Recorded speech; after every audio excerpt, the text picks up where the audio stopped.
Yes sir, कैसे हैं आप लोग। आज हम लोग करने जा रहे हैं सीए फाइनल सीएमए फाइनल का एक ऐसा टॉपिक जिसके अंदर में फाइनेंस एक्ट 2024 से अमेंडमेंट आया है और ये है टॉपिक टैक्सेशन ऑफ बायबैक। अगर आप मॉड्यूल ओपन करके देखेंगे तो मॉड्यूल के अंदर में आपका टॉपिक है असेसमेंट ऑफ वेरियस एंटिटीज और असेसमेंट ऑफ वेरियस एंटिटीज का ये टॉपिक बनता है टैक्सेशन ऑफ बायबैक। यस और no. Section 115 QA, QB, 115 QC, section 222 F, section 46 A, section 194, ऐसे सभी सेक्शनों को इन्होंने अमेंड कर दिया। फाइनेंस एक्ट 2024 से अमेंडमेंट आया है और ये अमेंडमेंट जो इफेक्टिव डेट है वो है 1/10/2024, राइट। 1/10/2024 से अमेंडमेंट आया है। जो अमेंडमेंट बायबैक टॉपिक में आया है इसका इंपैक्ट आपको कैपिटल गेन टॉपिक में भी देखने को मिलता है, टीडीएस टॉपिक में भी देखने को मिलता है एंड यस इस टॉपिक में तो देखने को मिलता ही है। तो चलिए शुरुआत करते हैं बायबैक के टॉपिक की एंड आई एम श्योर ये चार्ट रिवीजन आपको मजा दे रहा होगा। मैं हूं विजय सारडा और आप ये चार्ट ले सकते हैं ekatwamacademy.com से या हमारे जितने भी सेंटर पार्टनर है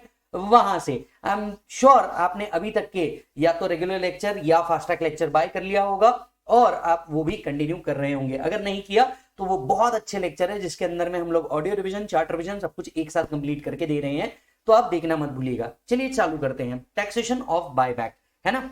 अब देखिए क्या होता था, यहां पे सबसे important date as of now बनेगी is the buyback date before 1/10/2024 और is the buyback date on और आफ्टर 1/10/2024।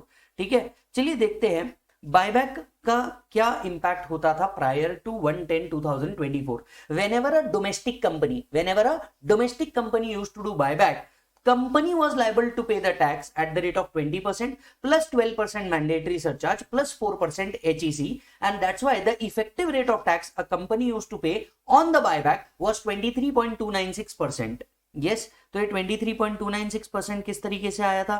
ये 23.296% आपका जो आया था ये था 20% of tax plus 12% of surcharge plus 4% of HEC। इस तरीके से किसी भी डोमेस्टिक कंपनी को, क्या बोल रहा हूं बेटा मैं, किसी भी डोमेस्टिक कंपनी को बायबैक के ऊपर 115 QA के हिसाब से 23.296% टैक्स देना होता था। ये जो टैक्स देना होता था it has to be paid within 14 days. It has to be paid within 14 days from payment to shareholder. जिस दिन आपने शेयर होल्डर को बायबैक का पेमेंट किया वहां से आपको क्या करना पड़ता था, 14 डेज के अंदर में इस टैक्स को पे करना पड़ता था। अब आते हैं दूसरी बात पे। मान लीजिए अगर कोई कंपनी इनकम टैक्स पे करने के लिए लायबल नहीं थी, क्या तब भी इसे बायबैक के ऊपर टैक्स देना पड़ता था? The answer is yes. Section कहता था even though you are not liable to pay income tax but upon buyback the company used to pay the tax on buyback. ये जो 23.296% है ये किसका होता था? ठीक है, ये जो आप कह रहे हैं ना 23.296% ये किसका होता था? ये होता था हमेशा buyback price minus issue price. तो यहां पे buyback price minus issue price, यहां पे माइनस का साइन होना चाहिए। Buyback price minus issue price का जो होता था ये आपका 23.296% होता था। तो 23.296% किसका होता था? Buyback price minus issue price का। अब इशू प्राइस जो है इसके लिए एक सेपरेट रूल है, रूल नंबर 40BB, जो आप मॉड्यूल से देख सकते हैं। वैसे भी वो इतना रेलेवेंट नहीं है, राइट। तो कंपनी का जो भी बायबैक प्राइस है, लेट्स से कंपनी का बायबैक प्राइस है 15 और आपने जो शेयर लिया था वो लिया था 8 रुपीज के अंदर में, राइट। तो 15 माइनस 8 जो था 7 रुपीज, इसका 23.296% आपको पे करना होता था। किसको? कंपनी को। कौन सी कंपनी? डोमेस्टिक कंपनी को। और क्योंकि अब इस पे कंपनी टैक्स भर देती थी तो पास थ्रू स्टेटस के चक्कर में शेयर होल्डर के हाथ में एग्जाम्प्ट होता था under section 1034A।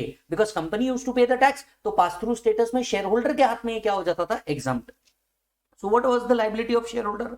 amount received on the buyback from domestic company was exempt under section 1034A। 1034A के तहत ये क्या हो जाता था? एग्जम्प्ट हो जाता था। तो चलो वापस से सेक्शन 115 QA कहता था कि भैया जब भी कंपनी कोई बायबैक करेगी buyback price minus issue price पे 23.296% पे करना है, that to within 14 days from the date of payment. Yes, जब भी आप शेयर होल्डर को पेमेंट करेंगे वहां से आपको बायबैक का अमाउंट के ऊपर टैक्स देना पड़ता था even though there was no income tax payable. अब कुछ लोगों के मन में सवाल उठ सकता है कि सर मान लीजिए मैंने बायबैक के ऊपर टैक्स दे दिया, राइट, क्या मुझे इसका कोई क्रेडिट मिलेगा? नो क्रेडिट और deduction was allowed to you. No credit और deduction was allowed to you. ठीक है, अब आते हैं टीडीएस प्रोविजन के ऊपर। सर क्या कंपनी जब बायबैक का पैसा देती थी किसको? शेयर होल्डर को, तो क्या कंपनी इसके ऊपर कोई टीडीएस करती थी? The answer is no. क्योंकि रिसीवर के हाथ में जब वो अमाउंट टैक्सेबल ही नहीं होती थी तो टीडीएस का कोई प्रोविजन ही नहीं था। So prior to 1/10/2024 if company used to do any buyback right? Company used to pay the tax, it was exempt to shareholder, hence company was not required to deduct TDS. yes or no? देखिए, पढ़ना है तो interlinking से पढ़ो, नहीं तो पढ़ने में मतलब नहीं है। जब आप दो तीन चीजों को एक साथ देखते हो ना, तब होता है डीटी में एक्चुअल मजा। डीटी का मजा इतने में नहीं है कि कॉन्सेप्ट को ऐसे खत्म कर दो, एक प्रोविजन 115 क्यूए पढ़ रहा तो 115 क्यूए पढ़ लो, नहीं, सारे एंगल पढ़ो। कंपनी जो दे रही है उसका क्या, शेयर होल्डर को जो मिल रहा है उसका क्या, क्या इस पे टीडीएस एंगल होगा क्या, क्योंकि फाइनल लेवल पे ये तुमसे सबसे ज्यादा एक्सपेक्टेड है कि जब भी तुम पढ़ो तुम इंटरलिंकिंग के साथ पढ़ो, और अगर तुम कॉन्सेप्ट को इंटरलिंकिंग के साथ नहीं पढ़ते तब मजा नहीं आएगा। यस। अब आपके मन में एक और सवाल उठेगा कि सर आपने कहा 14 डेज के अंदर में टैक्स पेमेंट करना है, चलो 14 डेज में हमने टैक्स पे नहीं किया, is there any consequences? Yes, there is a consequences. Section 115 QB, section 115 QB says if you do not pay the tax within the specified date, that is 14 days, interest at the rate of 1% per month or part thereof shall be applicable from the next day till the date of payment, and every part of the month is considered as whole month. Every part of the month is considered as whole month. So 115 QB says if it is not paid in 14 days, interest at the rate of 1% for month or part of the month is applicable from 15th day. And since it was a company was not required to do TDS, company को कोई TDS करने की जरूरत नहीं थी। तो 3 point में company की पूरी लाइबिलिटी खत्म हो जाती है। पहला, डोमेस्टिक कंपनी है, बायबैक कर रही है, 23.296% देना है। कितने दिन में देना है? 14 डेज में देना है। नहीं दिया तो क्या होगा? 115 QB कहेगा कि भैया इंटरेस्ट लगाना है 1% फॉर एवरी मंथ और पार्ट ऑफ द मंथ, और क्योंकि रिसीवर के हाथ में एग्जम्प्ट है, कंपनी के ऊपर कोई टीडीएस रिक्वायरमेंट नहीं है।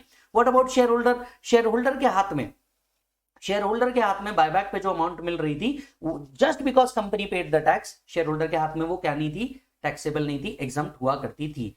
सर आपने कहा डोमेस्टिक कंपनी अगर बायबैक कर रही है तो व्हाट अबाउट अदर कंपनी अगर बायबैक कर रही है तो? अगर अदर कंपनी बायबैक कर रही है, that means other than domestic company अगर बायबैक कर रही है, तो कंपनी को कोई टैक्स देने की जरूरत नहीं होती थी prior to this particular date.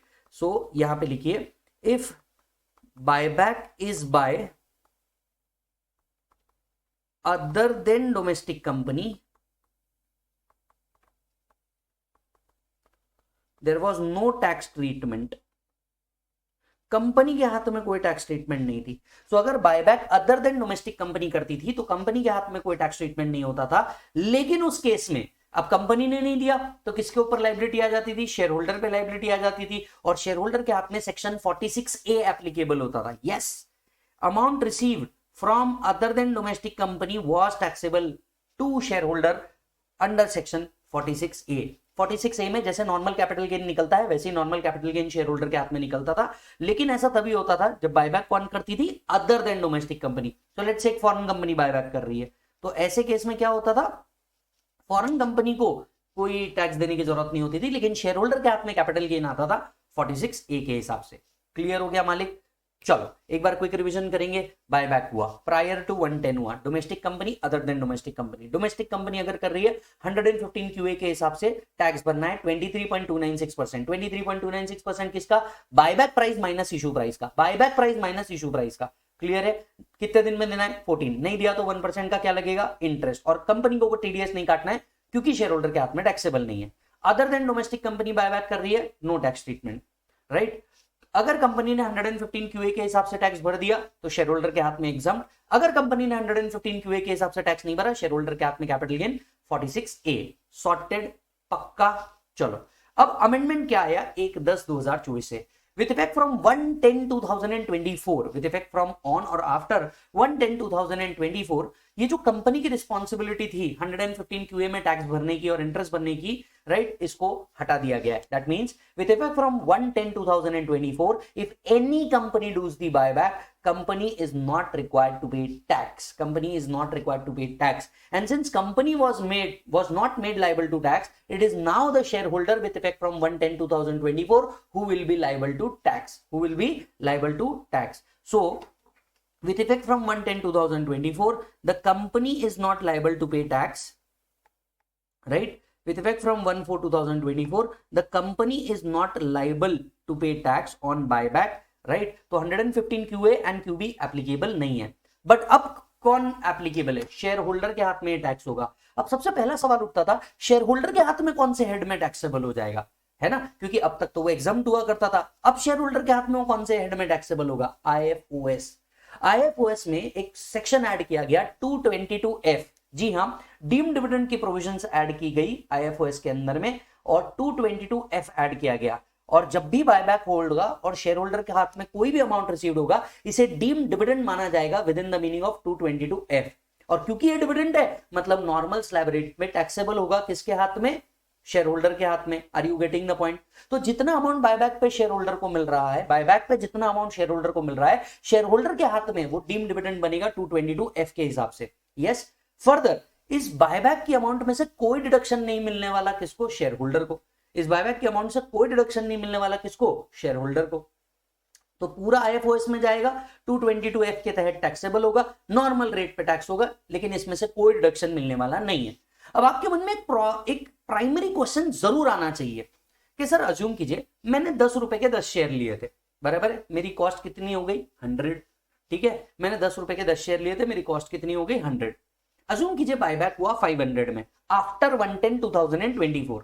Buyback हुआ 500 रुपीज में आफ्टर 110/2024।